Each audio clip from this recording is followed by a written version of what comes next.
if you're really struggling with coming up with ideas for what critiques to use. That's honestly key to how your essay is going to flow, because if Hello everyone and welcome to the podcast. Thank you so much for being here today. I'm Maya. I'm an aspiring psychologist with a degree in psychology and now in my third year of working in the field of mental health. I will be talking all things psychology, career, academics, and personal growth. This episode is for psychology students in particular, or anyone planning on going to university soon and studying psychology. We'll be focusing on essays especially. It's currently exam season and coursework season. At my university, our exams were also essay based.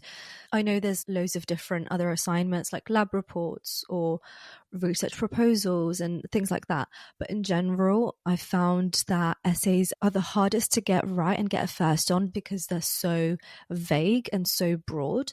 That's why I wanted to cover essays specifically. So some brief background on me. I graduated just under a year ago with a first in psychology at the University of Bath. So for anyone that doesn't know much about universities in the UK, the University of Bath is number 5 for psychology in the UK. That just means the teaching there is very good, and I would actually agree with that. I think I've learned a lot from my time at the uni, and so I wanted to share my knowledge with you guys so that hopefully it helps you get a first in psychology too. So what I want to cover today are 3 key things that we all need to be doing in our essays, in our exams, in order to get a first. So the key 3 things are going to be structure, clarity, and I almost just forgot the third one, critical thinking. That's probably the most important one.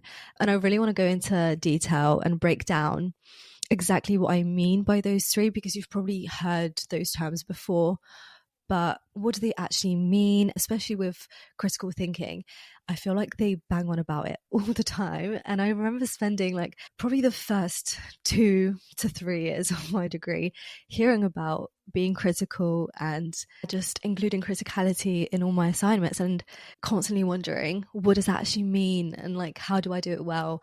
So yeah, I just really want to help you understand what the examiners mean by critical thinking, because that's really key in getting that first. And then at the end, I'll go over some bonus hacks that I used at university. It has saved me so much time, especially in exams or when you're under time pressure. If you're doing an all-nighter at the library trying to write an essay, you need these little things that will save you time. So let's get into it. Okay, so firstly, structure. What do we mean by structure? That's partly how you structure your paragraphs. We've probably all heard about the PIL method, which is point, evidence, explain, and link. You make your first point, and that has to be very clear from the start. I would almost rephrase that same sentence at the end of the paragraph just to make it super clear what point you're trying to make. Point and then evidence. Please use evidence. I'll be going into that a bit later as well. But you need your evidence, you need your references, you need your citations, and then explaining what you take away from that evidence and relating that to the point you're trying to make.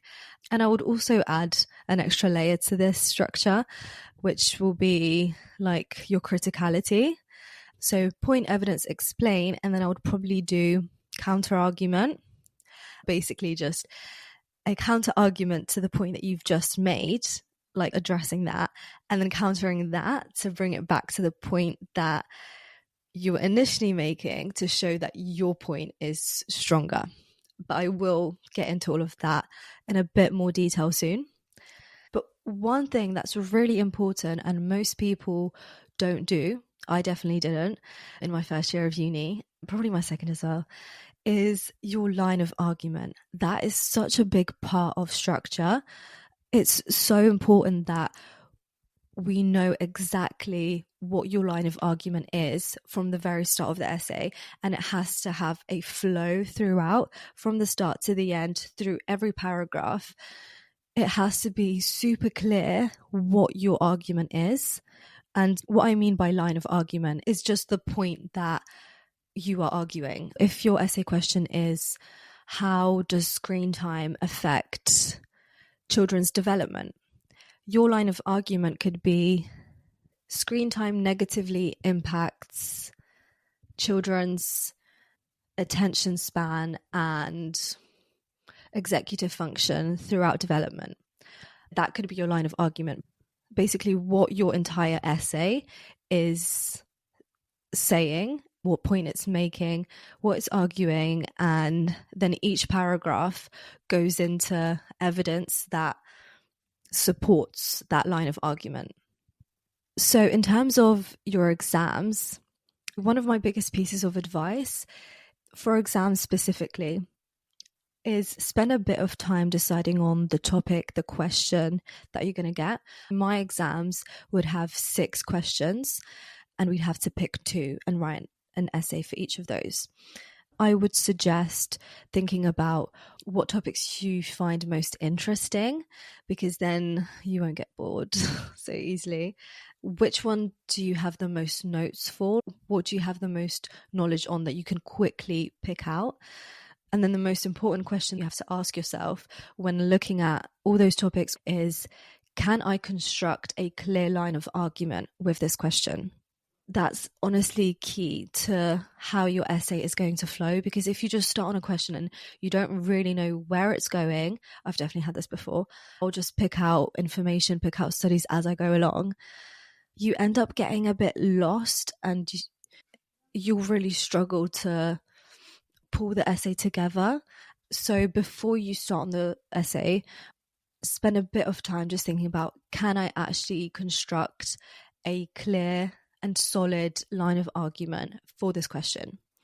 And you don't have to agree with the line of argument. It just has to have a strong evidence base. So maybe do a little bit of research before you start, but just keep it very brief, because time is definitely of the essence in exams. Okay, number 2, clarity. So what do we mean by clarity? We just want to be as clear and concise as possible.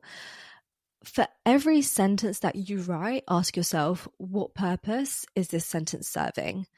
Every sentence should have a purpose. If it doesn't, cut it out. Like, you don't need it. I don't know about you guys, but our essays and our exams always had a strict word count and you couldn't go over that limit. So make sure that all the information that you're including is relevant. You want to keep it as concise as possible and as relevant as possible. But having said that, you also need to be explaining everything. And this can be very confusing. I definitely found this really confusing. I don't know if you guys have had this, but the amount of times I would get feedback on my essays saying, elaborate on this. What does this mean?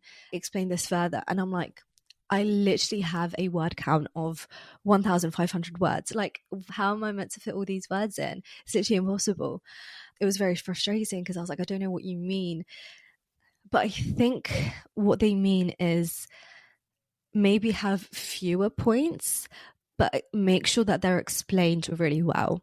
I know they say that you should write for an educated audience, but in terms of clarity, think about explaining something to your 10-year-old brother. That is how clear you have to be. So I'm going to give you an example. A less clear point would be, CBT is a good therapy for depression because it works for a lot of people. That isn't very clear. What do you mean by good therapy? That's quite subjective and vague. For depression, is that mild depression? Is it severe depression? What kind of participant was it? There's no evidence either, because it works for a lot of people. What's a lot of people? What do you mean by it works? It's too vague. Also, if this is the first time that you've said CBT in the essay, most psychology students know what CBT means. Imagine your 10-year-old brother. he probably doesn't know what CBT is. You have to spell it out the first time that you use it in the essay. So let's do a more clear example of that. Cognitive behavioral therapy, in brackets CBT, has been shown to be effective in treating depression by helping individuals identify and challenge negative thought patterns. For example, a meta-analysis by Butler et al. In 2006 found that CBT was significantly more effective than placebo and equally effective as antidepressants for mild to moderate depression. So here we're saying what CBT is and how it's actually a good therapy, like what it actually does, by saying it identifies and challenges negative thought patterns, and then you're bringing in evidence and make sure you reference it. I'll give you some tips on referencing later, like at the end. So we have a meta-analysis giving evidence, and we're not just saying that it was good. Avoid words like good, bad, better or worse, because it's too subjective. It's better to say it's shown to be more effective in this way by this measure for this particular set of participants. Here we say that it was more effective than the placebo and equally effective as antidepressants for mild to moderate depression. For this example, we could go further by saying who the participants were and what the measure for depression was. But I also wouldn't go overboard with explaining everything. A good way of checking if the information you're providing is relevant is by seeing what point you're trying to make in that paragraph. So if the critique that you're bringing in later is about the participants, then it would be useful information to know maybe the age, the gender, the ethnicity, or whatever is relevant for that point to explain that in more detail. So that's what we mean by clarity. Okay, and now for the main event, what we all came for, the critical thinking, the evidence. So I think it goes without saying that you should be including evidence throughout your essay, and then you should be critically analyzing it. What actually is critical thinking? So according to ChatGPT, critical thinking is just evaluating information. So it's thinking about, is this information true? How reliable is this information? And how does this information fit with other things that we know, previous studies, other literature? Is this strong evidence? Could there be another explanation?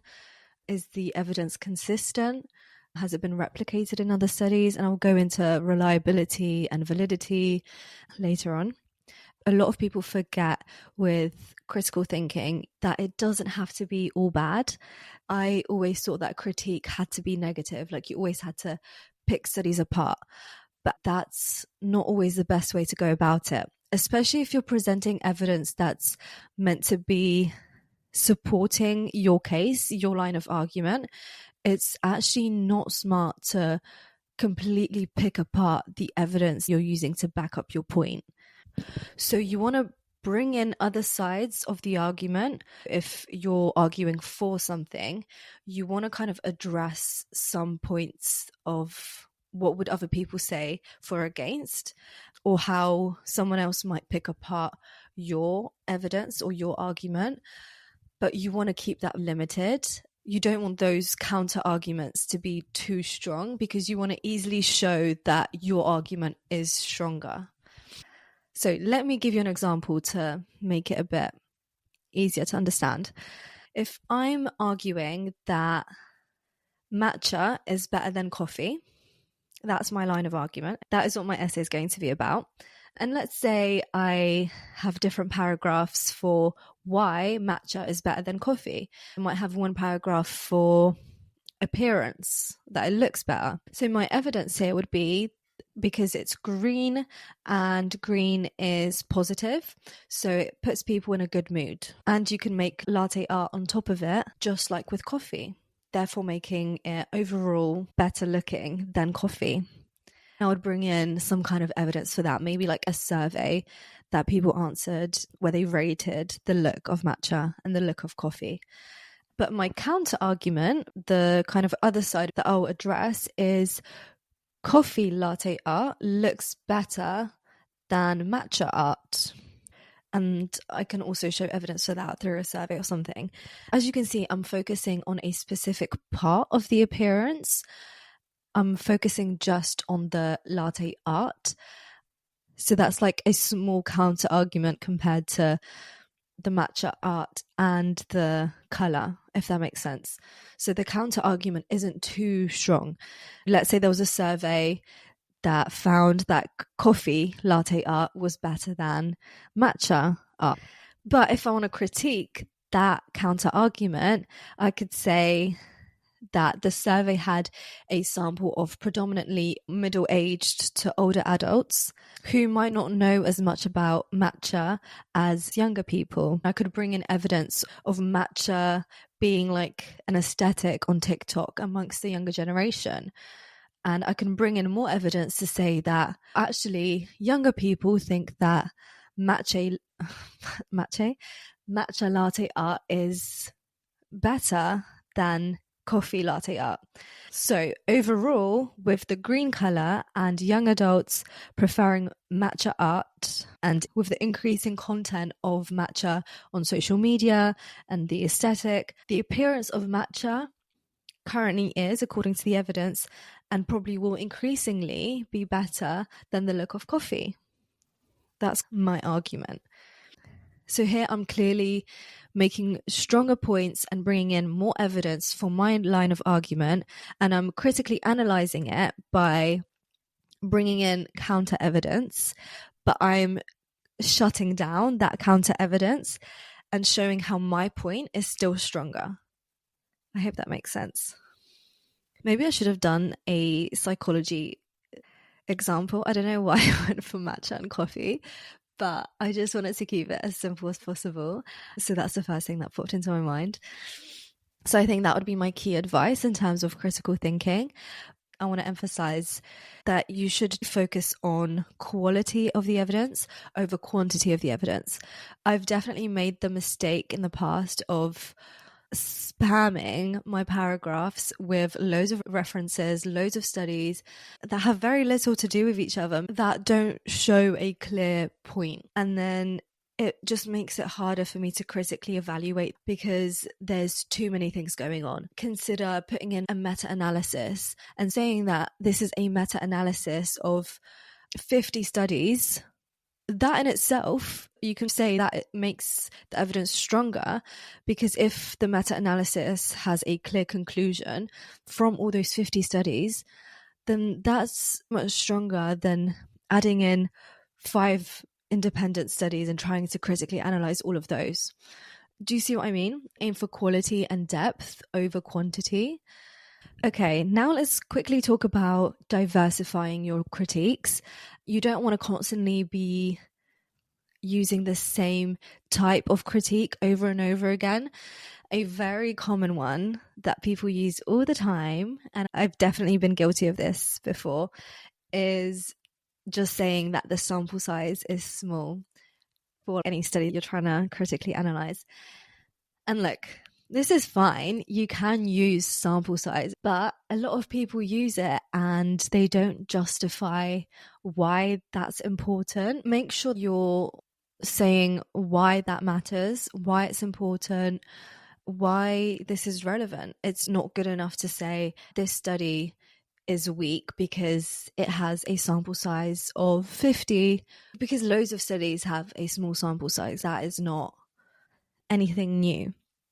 And I'm not saying your critiques have to be completely new and original. I know that's really hard to do, but you have to explain a bit more than that. What you have to do is explain why it's relevant for this particular study and the particular point that you're making, and then how that fits into your overall line of argument. Also, I want to touch on validity and reliability. Validity is basically, does the study actually measure what it intended to measure? So maybe the measure was some kind of task.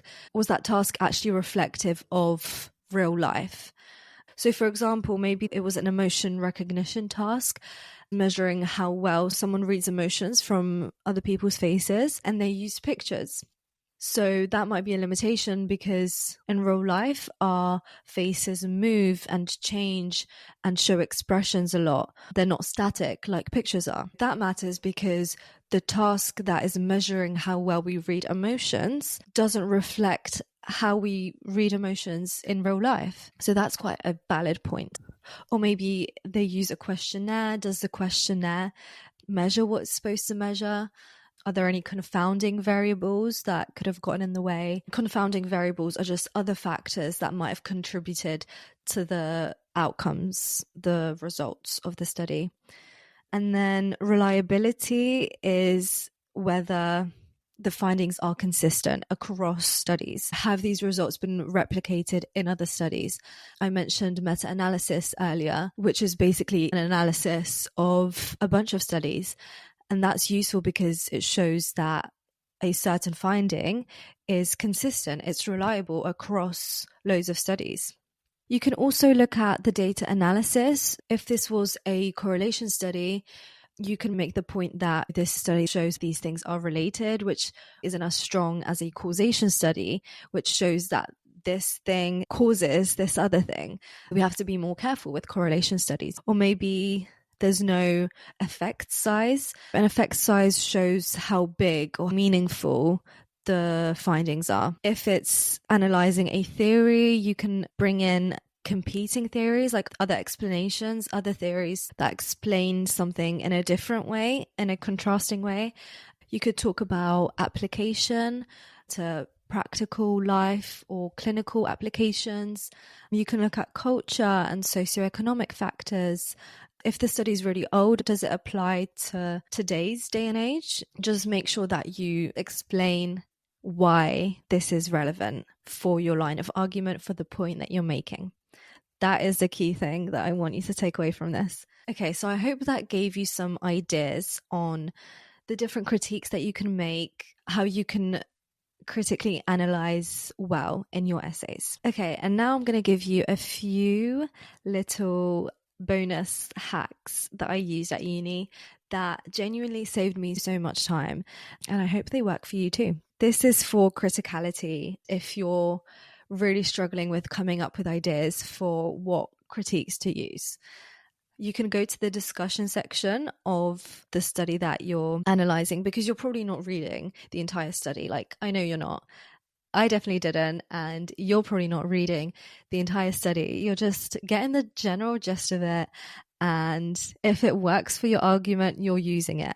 But I would recommend looking at the discussion section because it often has limitations of the study that the authors already thought of and addressed. You can use some of those limitations, and then you can go to other studies that have cited this specific paper and see if any of them have addressed these limitations. So then you have your main evidence, a limitation of that evidence, and then you have counter evidence that has addressed that limitation.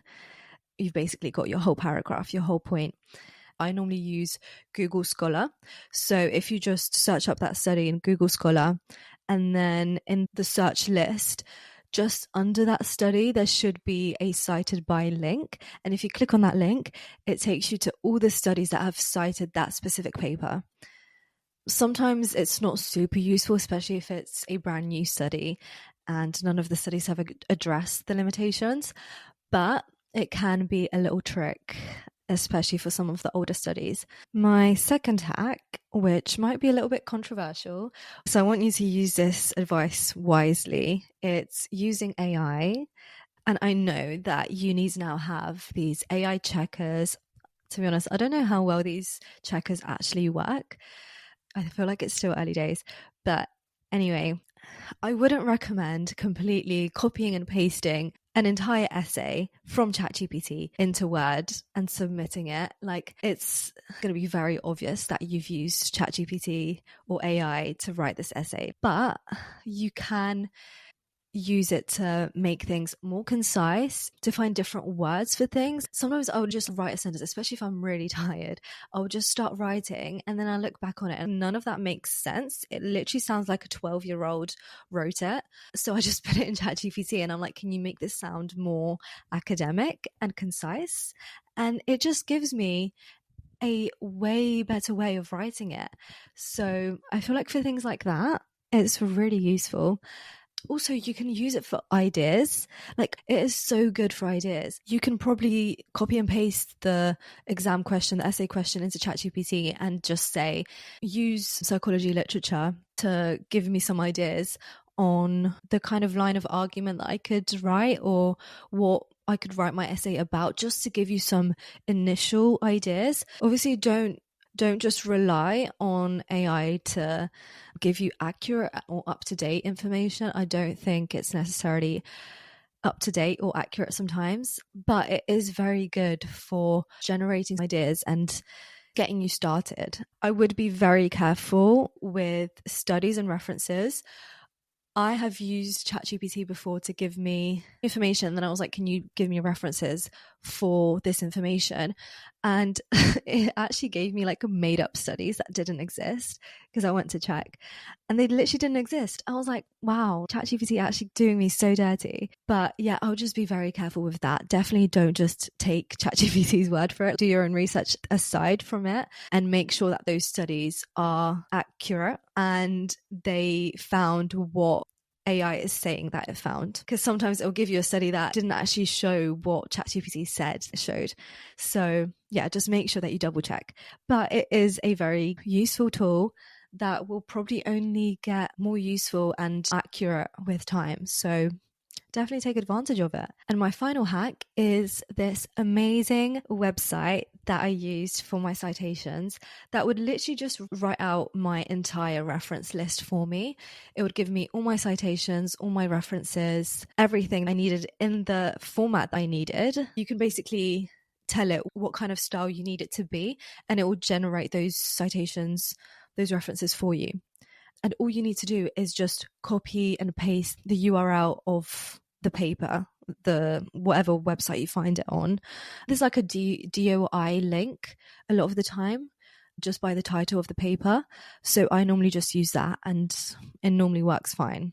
It doesn't work for all studies, but for most, it works perfectly fine.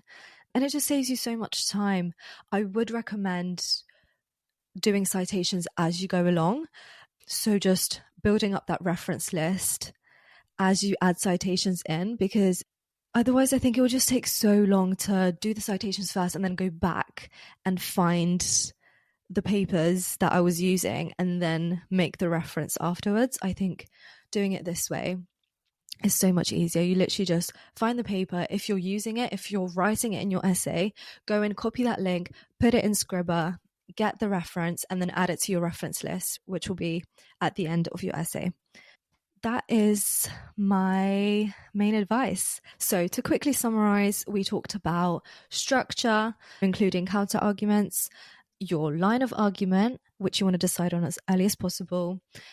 Then we have clarity, keeping it concise, but as clear as possible, explaining everything, keeping it relevant, and then critical thinking, making sure that you address counter arguments, but don't make them too strong, and diversify your critiques. Aim for quality over quantity. Use discussion sections, AI, and Scribr to save loads of time. That's it for this episode. I hope you found it useful. These are the top things that helped me to get first, and I hope they help you as well. Good luck in your exams, in your essays. I know this is a very stressful and intense period, so make sure you're looking after yourself, and I hope it all goes really well for you. That's it from me. Thank you so much again for being here. I'll speak to you soon. Bye.